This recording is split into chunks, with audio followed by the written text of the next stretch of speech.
लोकसभा में विपक्ष के नेता राहुल गांधी ने ईडी को लेकर बड़ा दावा किया। ट्वीट कर कहा, ईडी को मेरा चक्रव्यूह वाला भाषण पसंद नहीं आया, मेरे घर हो सकती है रेड। राहुल ने कहा, चक्रव्यूह वाले भाषण के बाद ईडी रेड की हो रही तैयारी, दो में से किसी एक को मेरा चक्रव्यूह वाला भाषण पसंद नहीं आया। राहुल ने कहा, ईडी के अंदरूनी लोगों ने जानकारी दी है कि मेरे घर रेड हो सकती है। चाय बिस्किट के साथ ईडी के स्वागत के लिए तैयार हैं। ईडी के ट्वीट पर बोली शिवसेना यूबीटी नेता प्रियंका चतुर्वेदी, जब जब सरकार डरती है तो ईडी और सीबीआई का इस्तेमाल करती है। ये आईटी और सीबीआई को आगे करती है, तो इस तरीके से मिसयूज जो हो रहा है, बार बार इसी की बात कर रहे हैं, इसी के ऊपर चर्चा हो रही है कि कितना ये सरकार ईडी, आईटी और सीबीआई के हवाले से अपना एजेंडा चलाती रहेगी। राहुल गांधी के ट्वीट पर बोले कांग्रेस नेता प्रमोद तिवारी, ईडी के डर से राहुल गांधी न डरने वाले हैं न झुकने वाले हैं, बीजेपी के डीएनए में तानाशाही है।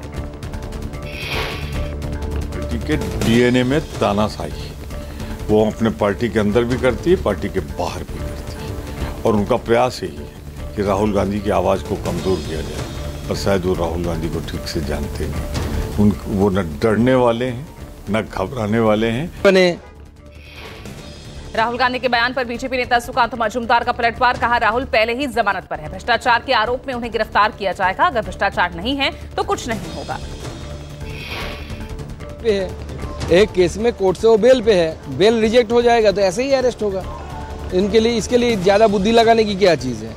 तो अगर उनके खिलाफ कोई इल्जाम है तो अरेस्ट होंगे, यही स्वाभाविक है ना। अगर उनके अगेंस्ट में कुछ करप्शन के चार्जेस है, अगर करप्शन नहीं है तो कुछ नहीं होगा। के अंदर तो राहुल गांधी के बयान पर केंद्रीय मंत्री गिरिराज सिंह ने कहा कि देश का दुर्भाग्य है कि राहुल संवैधानिक पद पर नेता प्रतिपक्ष हैं, झूठ बोलते हैं। चुनौती देता हूं कि उन्हें किस अधिकारी ने फोन करके बताया है।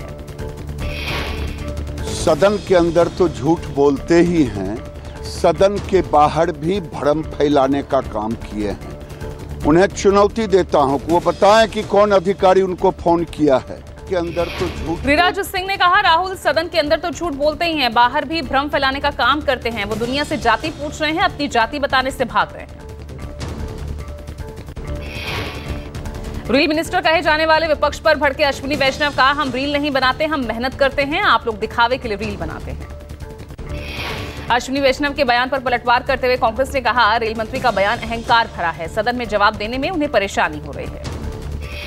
रेल मंत्री के बयान पर शिवसेना यूबीटी सांसद प्रियंका चतुर्वेदी का पलटवार। कहा, रेल मंत्री नहीं, रील मंत्री, प्रचार मंत्री है। रील मंत्री के पास जवाब नहीं, उन्हें जवाब देने में तकलीफ हो रही है। रील मंत्री को गुस्सा इसलिए आया क्योंकि उनसे अकाउंटेबिलिटी तय करने को कहा गया। रील मंत्री के पास जवाब नहीं है कि क्यों बजट तो बढ़ता जा रहा है रेल का, पर अब तक कवच जो लगना चाहिए था 90% ट्रेन पे वो लगा नहीं है उसको। प्रियंका चतुर्वेदी ने कहा, बजट बढ़ता जा रहा है, 90% रेलों में जो कवच लगना चाहिए था वो अब तक नहीं लगा।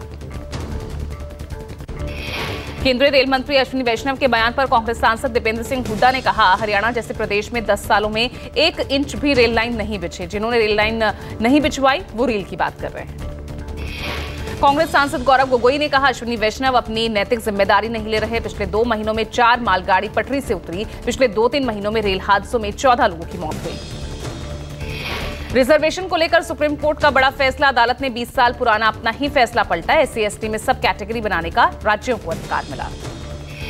7 जजों की संविधान पीठ ने बहुमत से लिया फैसला। राज्य सरकार अब SC/ST में सब कैटेगरी बना सकती है। कोर्ट ने कहा, राज्य सरकारें मनमर्जी से फैसला नहीं कर सकती। SC/ST में सब कैटेगरी के लिए राज्यों को हरी झंडी। सुप्रीम कोर्ट ने 2004 में EV चिनैया बनाम आंध्र प्रदेश राज्य मामले में दिए गए अपने ही आदेश को पलटा। न्यूज 24 के शो माहौल क्या है ने बढ़ाया हिंदी का मान। राजीव रंजन को मिला हिंदी रत्न सम्मान। राजश्री पुरुषोत्तम दास टंडन जयंती पर राजीव रंजन को किया गया सम्मानित। न्यूज 24 के खास शो माहौल क्या है को हिंदी का मान बढ़ाने के लिए किया गया पुरस्कृत। राजीव रंजन को 1 लाख रुपए नकद और प्रशस्ति पत्र के साथ ये सम्मान मिला। माहौल क्या है के जरिए राजीव रंजन राजनीतिक मुद्दों से लेकर जनता के सरोकार से जुड़े मुद्दे उठाते हैं। ग्राउंड जीरो पर जाकर आम जनमानस की आवाज को सरकार तक पहुंचाते हैं। देश के अधिकांश राज्यों में मानसून का कहर, हिमाचल से कर्नाटक तक आफत बनकर बरस रहे बादल। आज दिल्ली एनसीआर समेत 21 राज्यों में भारी बारिश का अलर्ट। हिमाचल प्रदेश में बादल फटने से कई घरों, भवनों को नुकसान पहुंचा। मंडी और कुल्लू में बादल फटने से 7 लोगों की मौत। हिमाचल प्रदेश के शिमला के रामपुर क्षेत्र के खड्ड में बादल फटने से नदियों में उफान, 40 से ज्यादा लोग लापता। बादल फटने की घटना के बाद मौके पर राहत बचाव कार्य जारी। एनडीआरएफ की 2 टीमें, army, SDRF, CISF, civil police मौके पर मौजूद। कुल्लू के मलाड़ा पावर प्रोजेक्ट बांध टूटने से कुल्लू में स्थित मकान, मंदिर प्रभावित हुए। मलाड़ा पावर प्रोजेक्ट के आसपास के इलाकों में खतरनाक वीडियो सामने आ रहे। आसमानी आफत से मंडी, चंबा, शिमला, कुल्लू में भारी तबाही। चंडीगढ़ मनाली नेशनल हाईवे 3 कुल्लू के पास रायसन सड़क का बड़ा हिस्सा ब्यास नदी में समाया। नेशनल हाईवे समेत 455 सड़कें यातायात के लिए बाधित हुई। चंडीगढ़ मनाली नेशनल हाईवे 3 पर कुल्लू से मनाली के बीच 3 सड़कें पूरी तरह से टूटी। हिमाचल प्रदेश में 4 जगह बादल फटने से अब तक 52 लोग लापता, 4 की मौत। हिमाचल प्रदेश में 3 दिन और मचेगी तबाही, बहुत भारी बारिश का ऑरेंज अलर्ट जारी।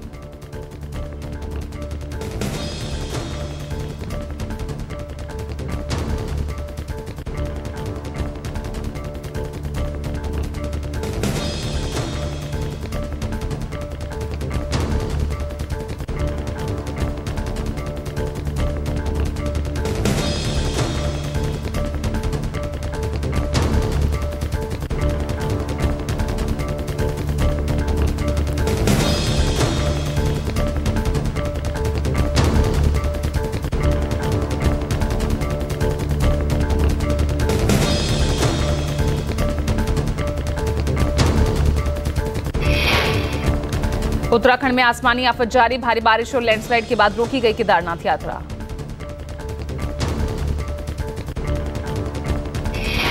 भारी बारिश, बादल फटने की अलग अलग घटनाओं में 16 लोगों की मौत, 6 की हालत गंभीर।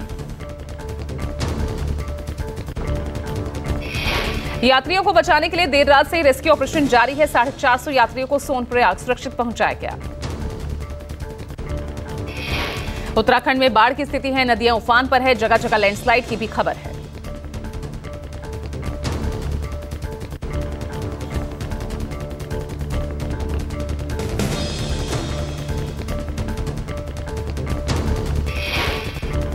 पूर्वी दिल्ली के नाले में गिरने से मां बच्चे की मौत के बाद बीजेपी के खिलाफ आपका हल्ला बोल। आपके विधायक कुलदीप कुमार ने कहा, हादसा नहीं बल्कि बीजेपी के डीडीए द्वारा की गई हत्या है।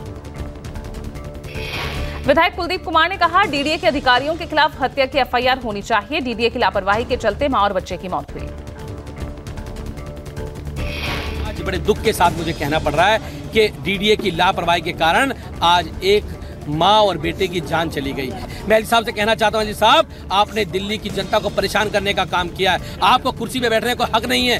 आप केवल भाजपा के लिए काम करते हैं, पॉलिटिकली काम करते हैं। आप तुरंत प्रभाव में इस्तीफा दें और जो दोषी अधिकारी हैं डीडीए के, उन डीडीए के अफसरों पे कार्रवाई करने का काम करें। मयूर विहार में डीडीए के ड्रेन में हुई मां और बच्चे की मौत का मामला हाईकोर्ट पहुंचा। दिल्ली हाईकोर्ट में डीडीए और एलजी के खिलाफ पीआईएल दाखिल।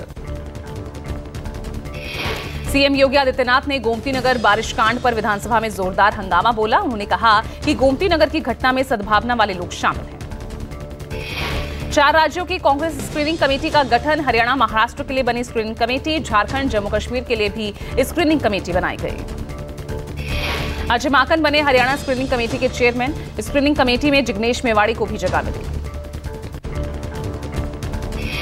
कुपवाड़ा में मारा गया हाफिज सईद का करीबी पाकिस्तानी आतंकी, भारत में घुसपैठ के दौरान हुआ ढेर।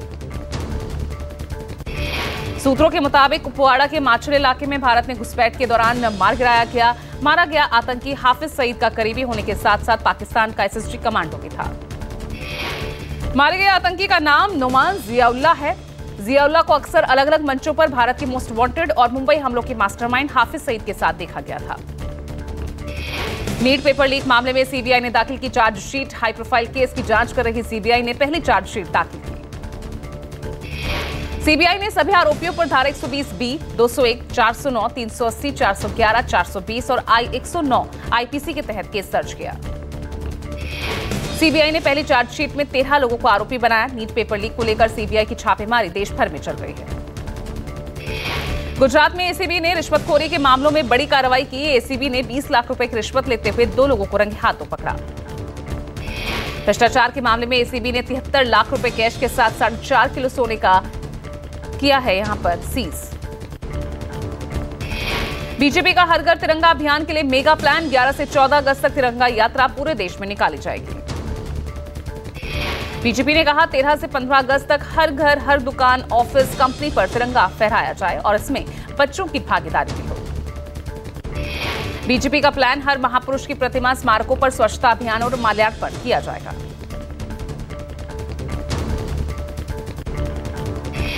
आज फिर ओलंपिक के मैदान में उतरेंगी Manu Bhaker. 25 metre pistol qualification precision match में उतरेंगी भाकर।